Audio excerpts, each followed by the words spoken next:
నమస్తే తెలంగాణలో ఒక వార్త 10 మందికే ఆత్మీయ భరోసా వ్యవసాయ కూలీలకు రేవంత్ టోకరా ఏడాదికి 12,000 చెప్పి ఇప్పుడు కోతలు హరీష్ సెంట్ భూమి ఉన్న 20 రోజుల ఉపాధి పనులకు పోకుండా ఇందిరమ్మ ఆత్మీయ భరోసా ఇవ్వరట. ఇగో ఒక్క గుంట భూమి ఉన్న అట్లే 20 రోజుల పాటు దమన ఉపాధి పనులకు కనుక పోకపోయి ఉంటే రాదిగా ఆత్మీయ భరోసా. జనరల్గా వాళ్ళు చెప్పింది ఆత్మీయ భరోసా ఇవ్వడానికి ఒక ఉపాధి హామీ పనికి 20 రోజులన్నా పోయి ఉండాలి సంవత్సరంలో, అదే జాబ్ కార్డుల అటెండెన్స్ ఉండాలి అనేది వాళ్ళు పెట్టినటువంటి నిబంధన. ఆ నిబంధన ప్రకారం అట్లే ఒక గుంట భూమి ఒక పేదోనికి ఒక వాళ్ళ నాయన నుంచి వచ్చినటువంటి 20 గుంటలో 30 గుంటలో ఉందనుకో, అది ఒక 4 కొడుకులు ఉంటే మంచుకో 4 గుంటలు మంచుకోరు అనుకో, దానికి కూడా ఇయ్యరిగా. ఆయనకు ఆ 4 గుంటలు ఉండు పాపం శాపం అన్నట్టు వీళ్ళు పెట్టే కొర్రీ వల్ల. ఇక కొంతమంది మరి అట్లా అన్నా మరి ఎన్ని గుంటలు ఉంటే ఇవ్వమంటావు, ఎన్ని ఎకరాలు ఉంటే ఇవ్వమంటావు అంటే పెట్టే విధానంలో పెట్టాలి, అందరికీ ఉపయోగపడేటట్టు పెట్టాలి. ఏదైనా సరే సంక్షేమ ఫలాలు పేదోడికి అందేటట్టు పెట్టాలి, ఎక్కువగా పేదోడికి రీచ్ అయ్యేలా ఉండాలి తప్ప పెద్దోడికి పెట్టమని ఎవడు కోరుకోవట్లేదు. మరి ఆ కొద్దిగా ఉన్నోళ్ళకి ఇప్పుడు 2 లక్షల కంటే పైన వాళ్ళకి పాపం 1000, 2000, 5000, 10,000, 20,000, 30,000, 40,000 ఇంత తక్కువ అమౌంట్ గ్యాప్ ఉన్న వాళ్ళకి ఇలా ఏమి చెప్పకపోవడం వల్ల వాళ్ళకు ఒకరికైతే 53 రూపాయలే, పాపం 53 రూపాయలు ఎక్కువ ఉంది అంతే, 2 లక్షల కంటే ఎక్కువ.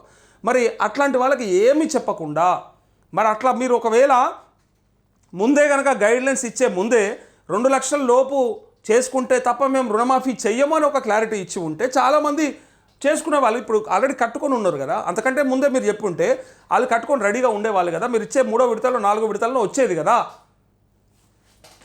సో రాష్ట్రంలో 1 కోటి మంది వ్యవసాయ కూలీలు ఉన్నారు. ఆత్మీయ భరోసాపై గ్రామ సభలు పెడితే తిరగబడతారు. బట్టి ప్రాజెక్టులు సాగునీటిపై చర్చకు సిద్ధమా? మధిర ఖమ్మం సెక్రటేరియట్ ఎక్కడైనా సరే లెక్కలతో వస్తా, చర్చకు రాకుంటే క్షమాపణ చెప్పు. బీఆర్ఎస్ నీళ్ళు ఇవ్వలేదని బట్టి తప్పుడు మాటలు. రేవంత్ ఇచ్చిన రుణమాఫీ చెక్కుకు పతారా లేదు. 2,750 కోట్లు ఖాతాలో జమ కాలేదు. హరీష్ రావు ఇది కరెక్ట్, ఇది అందరికీ రాలే. మనకు చాలామంది రైతులు రోజు మెసేజ్ పెట్టారు అదే కదా, అసలు ఈ 4వ విడత అని చెప్పిన తర్వాత అతి కొద్ది మంది మాత్రమే క్రెడిట్ అయినాయని చెప్పిండ్రు. ఎక్కువ శాతం మంది కాలేదు అంటే అయినాక కాలేదని ఎందుకు చెప్తారు చెప్పుండ్రు? అయినాక అసలు ముచ్చటనే ఉండదు కదా, మళ్ళీ అడగను కూడా అడగరు కదా. కాకపోతేనే కదా రోజు మన లైవ్లో పెడుతున్నారు, నాకు కాల్స్ చేస్తూ ఉన్నారు, అన్న ఏమే అన్న మాకు అమౌంట్ పడతలేవు, మాకు ఇంకా వస్తలేవని ఎందుకు అడుగుతూ ఉన్నారు చెప్పు? ఇది ప్రభుత్వానికి తెలియదా? ఇక 2,750 కోట్లు జమ అయిపోయినాయని చెప్పిండ్రు, కానీ ఎక్కడ జమ అయిపోయినాయి? జమ కాలేదు. అదే అడిగిండు హరీష్ రావు నిన్న.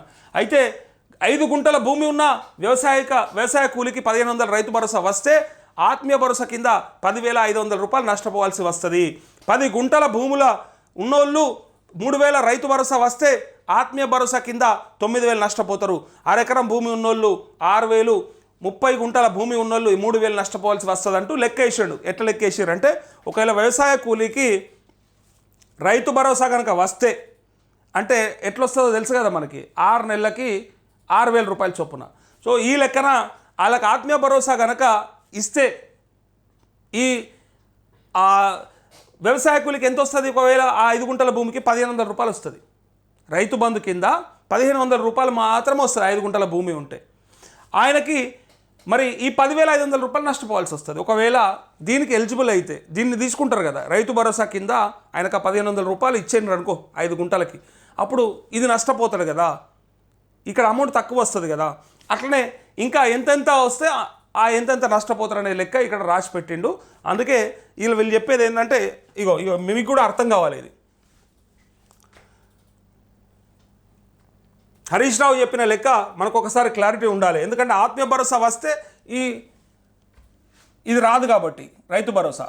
ఇక ఒకసారి ఒక 5 గుంటల భూమిదే తీసుకుందాం మనము. ఫస్ట్ ఒక 5 గుంటల భూమి అంటే 40 గుంటలకి 6,000 రూపాయలు ఇస్తే ఇగో 1,500 రూపాయలు వస్తాయి సంవత్సరానికి. 1,500 రూపాయలు వస్తాయి 5 గుంటల భూమికి.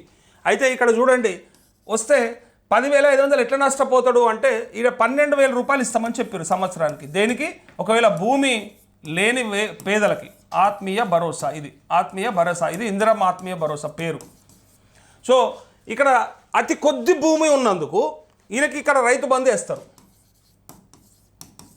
ఇక్కడ ఇక రైతు భరోసా పేరు అది, కానీ ఈ రైతు బంధు పడుతుంది. పడేది ఇంతే. ఈ గుంటల భూమి లెక్కేద్దాం, 5 గుంటలో 10 గుంటలో ఉంటే ఈయనకు 1,500, 3,000 తక్కువ గంతే వస్తుంది, ఇంక అంతకంటే ఎక్కువ రాదు. సో ఈ అమౌంట్ వస్తున్నందుకు ఇప్పుడుకి భూమి లేని నిరుపేదలకు ఇచ్చే పైసలు ఉన్నాయా? ఈ 12,000 రూపాయలు అయితే రావు కదా, నష్టపోతాడు కదా ఆయన. మరి అయితే ఎక్కువ భూమి ఉన్నోనికేమో రైతు బంధు పడుతుంది, రైతు భరోసా వస్తుంది. అసలు భూమి లేనివానికేమో ఆత్మీయ భరోసా కింద 12,000 రూపాయలు ఇస్తామని చెప్తా ఉన్నారు. కానీ జర్రంత భూమి ఉన్నోనికి ఇటు రాక అటు రాక ఎట్లకెళ్ళి ఆగం చేసేసారు నడుమిట్లా. కొంచెం భూమి ఉండి ఏదో తండ్రి నుంచి వచ్చినటువంటి వారసత్వం హక్కు ద్వారా ఏదో 4 గుంటలో 5 గుంటలో 10 గుంటలో ఉంటే అది ఉండుడే శాపం అన్నట్టుగా ఈ పైసలు రాకుండా అయిపోయింది. దీన్ని ఎట్లా చేయాలన్నా మరి అంటే ఎట్లా మీరు చెప్పాలి, అది ప్రభుత్వం చెప్పాలి. ఒక పథకం పెట్టే ముందు మీరు చెప్పాలి, సెంటు భూమి ఉన్నా ఇవ్వకపోతే ఆయన నష్టపోతాడు డెఫినెట్గా. దానికి ఒక క్రైటీరియా పెట్టాలి, దానికి పారామీటర్ పెట్టాలి. ఎంతవరకు ఉంటే, ఒక ఎకరం వరకా లేకపోతే 30 గుంటలా 40 గుంటలా ఎంత అనేది ఒక పారామీటర్ పెట్టాల్సి ఉండే. ఎంత తక్కువ ఉంటే రైతు అంత చిన్నోడు అన్నట్టే కదా, అర్థం చేసుకోవాలి కదా. తక్కువ భూమి ఉన్నది అంటే ఆ రైతుకి ఏం లేనట్టే. 5 గుంటల భూమి ఉన్నది అంటే ఆ రైతు ఎంతనా ఏం చేస్తాడు 5 గుంటలలో చెప్పుర్రి. 10 గుంటలు 20 గుంటలు అర్ధ ఎకరం ఉన్న రైతు ఎంత పండిస్తాడు, ఆయనకి ఏమొస్తుంది? అంత తక్కువ భూమి ఉన్నది అంటే అర్థం చేసుకోవాలి ఆయనకు నిజంగానే ఏదో ఒక భరోసా అవసరం అని చెప్పి. మీరు 5 గుంటలు ఉన్నదని 1500 ఇచ్చి చేతులు దులుపుకుంటే మరి ఇదంతా నష్టపోతూ ఉన్నాడు. అందుకే ఈ 1500 వస్తే ఈ 10,500 మరి ఆయన నష్టపోతాడు కదా అనేది ఇక్కడ హరీష్ రావు చెప్పినటువంటి లెక్క. ఇక దీనికి తగ్గట్టుగా ఇక ఎంత భూమి ఉంటే 10 గుంటలు ఉంటే ఎంత, 20 గుంటలు ఉంటే ఎంత, ఎకరానికి 6,000 రూపాయలు వాళ్ళు ఇస్తామన్నది. ఎకరానికి 6,000 రూపాయలు వాళ్ళు ఇస్తామన్నది.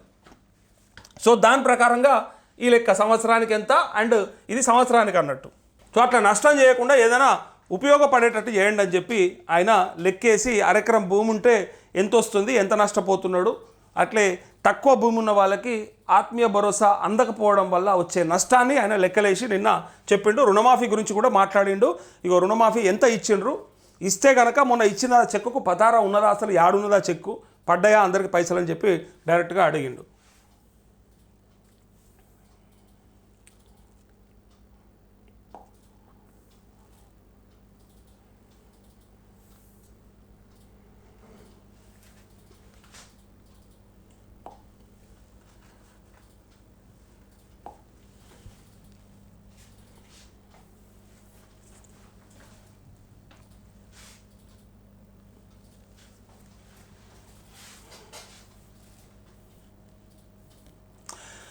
కులగణన సర్వే ఆధారంగా కొత్త రేషన్ కార్డులు, ఎంపీడీఓలు మున్సిపల్ కమిషనర్లకు అర్హుల గుర్తింపు బాధ్యతలు అంటూ గైడ్లైన్స్ రిలీజ్.